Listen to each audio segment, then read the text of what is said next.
मैंने कहा निकलो यहाँ से अभी। ध्रुव ने एक एक शब्द पर जोर देते हुए कहा। ध्रुव की बात सुनकर कार्तिक दोनों हाथ फैलाकर जोर से हंस दिया। फिर ध्रुव को अपनी उंगली दिखाते हुए बोला, तू कौन है बे जो मुझे ऑर्डर दे रहा है? या सच में तेरा दिमाग फिर गया है या तुझे पागल कुत्ते ने काट लिया है? मैं साल का 10 लाख रुपए इस बार का देता हूँ, तो तू होता कौन है मुझे ऑर्डर देने वाला?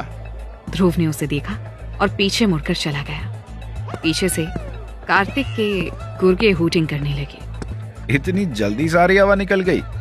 ऐसे दुम दबा के भागना ही था तो पंगा क्यों लिया? ध्रुव चुपचाप चलता हुआ बार काउंटर तक गया और वहां रखा एक माइक्रोफोन उठाकर अपना गला साफ कर बोला, यहाँ मौजूद सभी लोग प्लीज थोड़ा ध्यान दें।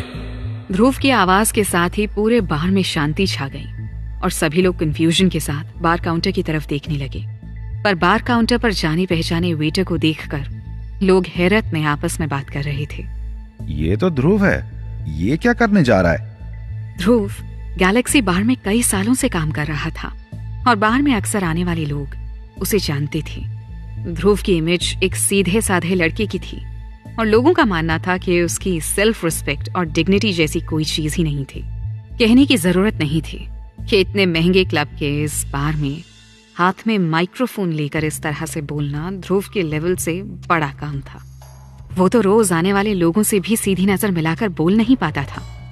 माइक्रोफोन नीचे रखो और तुरंत नीचे आ जाओ ध्रुव, एक वेट्रेस ने ध्रुव को समझाते हुए कहा। ध्रुव ने जवाब में उससे कुछ नहीं कहा और कार्तिक की तरफ देखकर बोला, तुम्हें लगता है कि तुम बहुत पैसे वाले हो?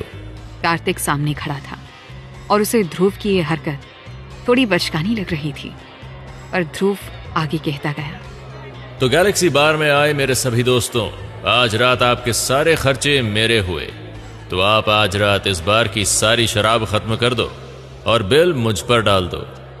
इसके बाद ध्रुव ने कार्तिक की तरफ इशारा करते हुए कहा, पर इस लूजर और इसके साथ जो चुड़ैल आती है, ये ट्रीट उनके लिए नहीं है।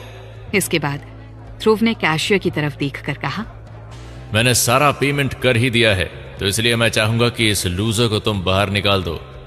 कैशियर अभी भी पैसे गिन रहा था। कुल 20 लाख रुपए थे। ये तो केवल ध्रुव ने एडवांस के तौर पर दिए थे। आज रात की सेल तो बहुत ज्यादा होनी थी। कैशियर ने खुशी के साथ गर्दन ऊपर उठाकर इशारा करते हुए गैलेक्सी बार के एक स्टाफ की ओर इशारा करते हुए कहा, सारा पेमेंट हो गया है। बार में बैठे लोग ध्रुव के इस अनाउंसमेंट को सुनकर पहले से ही खुश थे।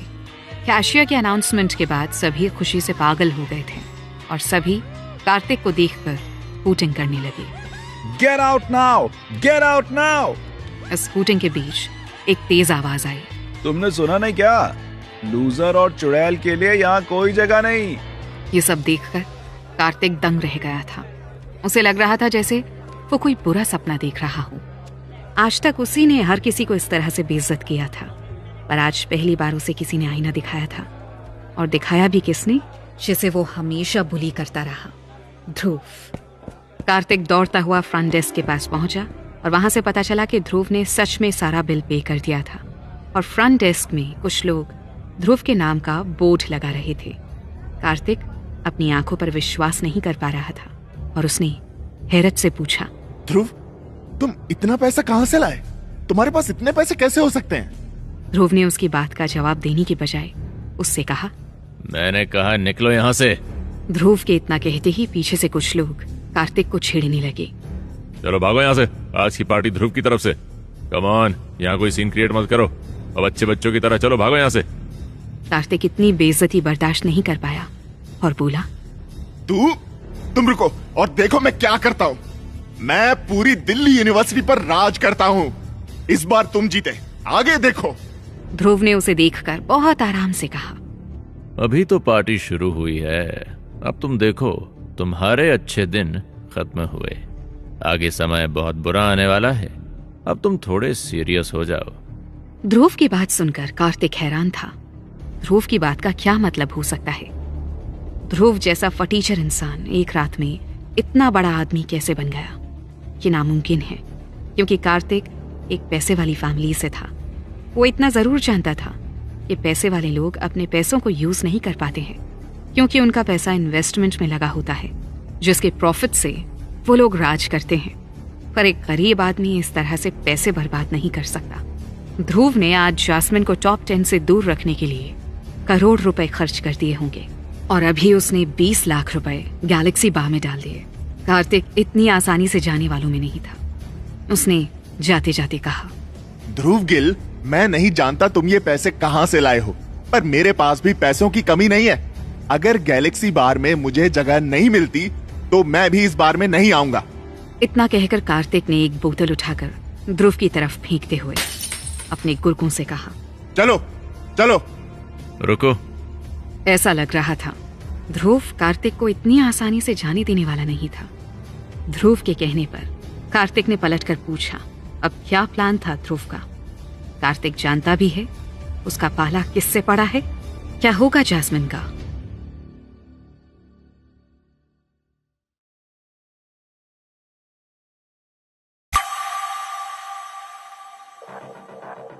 अब क्या चाहते हो? ध्रुव ने बिल डेस्क पर जाकर कहा। मुझे लगता है कार्तिक ने अभी तक अपना बिल पे नहीं किया है। ध्रुव ने कार्तिक का बिल निकलवाया और कैशियर को बिल देकर कार्तिक के पास भेजा। बिल देखकर कार्तिक गुस्से में बोला, केवल 60,000 रुपए? इतना कहकर कार्तिक ने अपना क्रेडिट कार्ड निकालकर कैशियर की तरफ फेंकते हुए कहा, इससे ले लो। कैशियर ने अपनी मशीन में कार्ड स्वाइप किया और थोड़ा मुंह बनाकर कार्तिक की तरफ देखते हुए कहा, सॉरी सर, आपके कार्ड में पैसे नहीं है। ये नामुमकिन है। कार्तिक ने जास्मिन के ऊपर 30 लाख रुपए से ज्यादा खर्च कर दिए थे। कैशियर ने फिर से चेक किया तो पता चला कि कार्ड को फ्रीज कर दिया गया है, पर कार्तिक को इससे कोई फर्क नहीं पड़ रहा था क्योंकि उसके पास कई बैंक्स के कार्ड्स थे, पर लगभग सभी कार्ड्स को ट्राई करने के बाद भी वो किसी भी कार्ड से पेमेंट नहीं कर पा रहा था। आखिर क्या परेशानी है? ये नामुमकिन है। कार्तिक के चेहरे पर बेचारगी और मायूसी छाई हुई थी। कार्तिक को कुछ नहीं सूझ रहा था। उसने अपना फोन निकाला और किसी को फोन लगाकर पूछा, डैड, मैं किसी भी क्रेडिट कार्ड को यूज क्यों नहीं कर पा रहा हूँ? फोन उठते ही कार्तिक ने गुस्से में कहा, पर दूसरी साइड से उसके पापा भी परेशान ही लग रहे थे। कार्तिक की बात को पूरी तरह से अनसुना करते हुए कहा, मुझसे बात मत करो और कोई कॉल भी मत करना, घर में पुलिस आई है। कार्तिक का गला सूख रहा था। उसने हैरानी से पूछा, क्या बात है? क्या हुआ? और डैडी ने उसकी बात पूरी होने से पहले ही फोन काट दिया था। कार्तिक खुद भी ये बात अच्छे से जानता था कि उसके घर में जो पैसे आ रहे हैं वो ईमानदारी के नहीं है, पर कार्तिक खुद ही हमेशा से लोगों को बताता फिरता था कि उसके पापा के पीछे कितने बड़े बड़े लोगों का हाथ है। अगर ऐसा ना होता तो कार्तिक की फैमिली इतनी जल्दी इतनी बड़ी पोजीशन तक नहीं पहुंच पाती। हालांकि इस समय कार्तिक के पास भी इतना समय नहीं था कि वो अपने पापा के बारे में सोचे।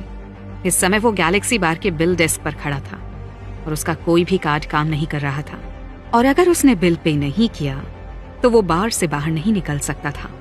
कार्तिक ने अपने दोस्तों की तरफ देखकर पूछा, क्या तुम लोग मुझे कुछ पैसे दे सकते हो? मैं कल तक तुम लोगों को दे दूंगा। अभी रुको जरा।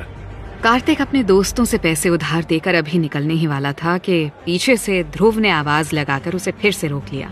अब क्या है? ध्रुव ने हंसते हुए कहा, अभी तुमने मेरे सामने एक बोतल तोड़ी है। सही कहें तो बार की सारी बोतलें मैंने खरीद ली थी, पर तुमने उसे तोड़ दिया। क्योंकि तुमने इसे तोड़ा है तो तुम ही इसके पैसे भर दो।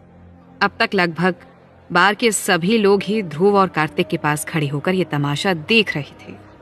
कार्तिक गुस्से में बोला, एक सड़ी सी बोतल कितने की होगी? आ जाओ, मैं अभी पे कर देता हूँ। अच्छी बात है। ध्रुव ने वेटर की तरफ इशारा किया जो अभी भी कांच के टुकड़े बटोर कर एक ट्रे में रख रहा था। ध्रुव का इशारा मिलते ही वेटर ट्रे लेकर सामने आया और बिल डेस्क की ओर बढ़ा दिया। कैशियर ने बोतल के टुकड़े उठाकर हैरानी से ध्रुव की तरफ देखा, फिर कार्तिक की तरफ देखकर बोला, जो बोतल टूटी है उसका नाम है मैकेलन। ये 1955 की है। इसकी कीमत। इतना कहकर कैशियर ने प्राइस टैग कार्तिक को दिखाते हुए बार कोड स्कैन कर कहा, 66,66,666 रुपए। बोतल की कीमत सुनकर लोग हैरान थे। ये बोतल इस बार की सबसे महंगी बोतल थी जिसे गैलेक्सी बार ने बहुत सजा कर रखा था।